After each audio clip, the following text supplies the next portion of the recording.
Alright, welcome everyone to the Slaying 1 D4 course. I'll be your instructor, Yajer, and today I'll be showing you a common weapon against D4, that is with Knight f6, and specifically against the C4 systems for today. And it's called the Nimzo Indian defense, and it goes with D4, Knight f6, C4, E6, Knight C3, and Bishop B4. We will be looking at other sidelines later in the course, but I think it's best to start off with the main line, which you'll see most commonly. And what we'll be starting with first is on move 4, if white plays the move E3. Now, this is the most common move by far, both at the master level and at the amateur level. And this move is just very natural because you're trying to develop the bishop to D3. You want to develop the knight to either f3 or e2 like this, and maybe play a3 and try and kick out this bishop on b4. Now, before we continue any further, I would like to introduce first the idea of the Nimzo Indian defense. Why are we putting our knight on f6? Why are we playing bishop b4 when we could have played something like bishop e7? The point is, with bishop b4, we are putting a pin on this knight. And the knight is a key controller of this e4 square. So we are essentially stopping white from playing e4 like we would see in something like, the King's Indian defense, like this, where white does in fact get to play this move e4. Now, the King's Indian defense is also a line where you can play for a win here in this more cagey setup. But if you don't know what you're doing, it's actually very hard to gain an advantage as black, because you have no space in the position. Which is why I really like this Nimzo Indian, because even though you delay the movement of the center pawns, you will move them later, and you will have enough space to have a reasonably playable position, as well as strike against white's big center that they have right here. So anyways, let's continue. So e3 from white, and now we play a very typical move, just castles. Alright, just getting our king to safety before continuing any operations in the center or on the queen side. In this opening, there are only just about a couple lines in this defense where we move on the king side here. This opening is mainly focused on playing on this rectangle on the board. Why do I say that? Because first of all, that contains our D and C pawns, which we will be pushing to D5 and C5 respectively in most lines.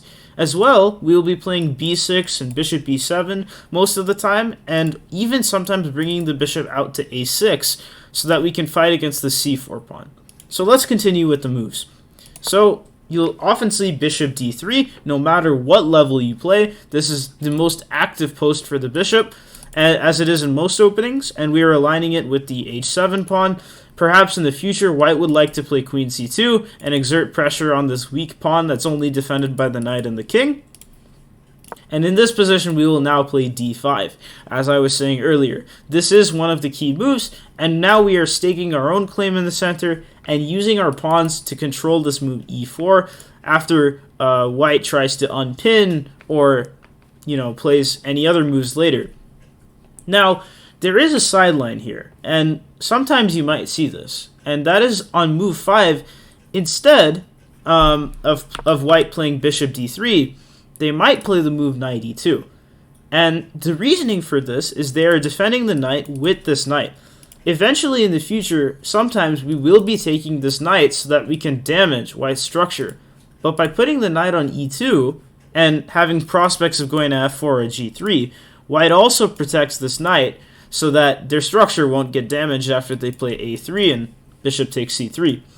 So in this line, we will play d5, they will play a3, and then in this case, we will play bishop e7. And the point of this is because we don't want to take this knight. Bishops are typically better than knights, and so we don't want to allow this knight to get to c3 and white have natural development like this and easily castle. So the most common move here is c takes d5, after which we will play e takes d5. Now this is a common theme that you'll see in this opening. Every time a capture in the center happens like this, we will never take with the knight. So for example, if they take and we take with the knight, we directly allow white to play e4, and this is already trouble for us, because after something like knight takes c3 and knight takes c3, white has the full center now. And even though later we will play this move c5, it's just a harder position to play as we have less space and white gets very natural development and has a perfectly reasonable position. So instead of that, we will be taking with the pawn. Now, the most common line here is knight f4, after which we will play c6 here and keep a very solid center here and kind of stop the knights from having as much of an effect as they normally would if we played this move c5. And we're going to use this rook and this knight in order to operate on the e-file. So this knight might be going to e4, the rook will be going to e8, and perhaps this knight can reroute in this kind of pattern. So I think after bishop d3, the most practical response is rook e8, continuing with our operation to put the knight on e4, and then white will castle, knight bd7, f3, trying to play e4, and then knight f8. Now, this knight on f8 is very nice. As they say, knight f8, never mate. And that's because it is a great defender of the h7 square, as well as having prospects to combat this knight on f4 by coming to either g6 or e6. And this position is more than reasonable for black, even though Stockfish right now gives it plus 0.5, still roughly equal, very playable. Now, let's move on to some lines after bishop d3 instead. This is the main line, so I would like to get to it. And the move you will be playing is d5, as I said earlier, and then knight f3. So this is super common setup, putting the pieces on the most natural squares they can be. And now what we see in this opening is white will be utilizing this weak e5 square, which we have weakened by playing e6 and d5. And what we'll be doing is pushing our c-pawn to c5 and try and break up the center, because an open position benefits us more than it benefits white more, as the king is still a little bit weak, and our rook and queen can easily get to these files, and we will wreak havoc on the white position. So, after knight f3, we will play this move c5, putting a lot of tension in the center, and one key principle that you have to note in this opening is keeping the tension. We don't want to take first, because that often always helps white as they get a piece to the center or another pawn. And so we always want we always want to wait for white to take us. So after castles, very common move, we will play this move knight c6, getting our knight to the very natural square. And as you can see, our bishop looks a little bit stuck. And the reason is after white plays something like a3, we're not going to be retreating and bringing our bishop back. Although this is definitely something to consider, the main theme of this opening is bishop takes c3. We want to play this because after b takes c3, these pawns are doubled. Doubled pawns tend to be very weak. And we will continue with plans such as b6, bishop b7, or bishop a6, targeting the c4 pawn, and knight a5. So after this position, we will play this move queen c7. Why do I like this move?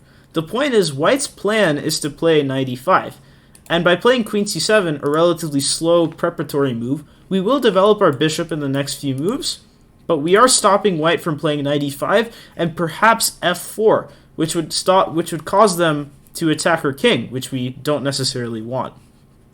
So after something like c takes d5, we will play this move e takes d5, and even though it looks like our c5 pawn is hanging, it's never actually good for them to take it. Even though it is still a completely equal position, black has full compensation here as these double pawns are yet again extremely weak. So we would continue with something like bishop g4, and if white plays bishop b2, we would get rid of this defender of e5, put our own knight on e5, and eventually win this pawn in the next few moves. So that's kind of a basic introduction to the lines of the Nimzo Indian and the most common setup that you'll see with e3. And I think this is what you'll often see the most. So if you just learn these lines real quick, just about 3 or 4 lines, you should be able to play against e3 very successfully. I'll see you in the next video.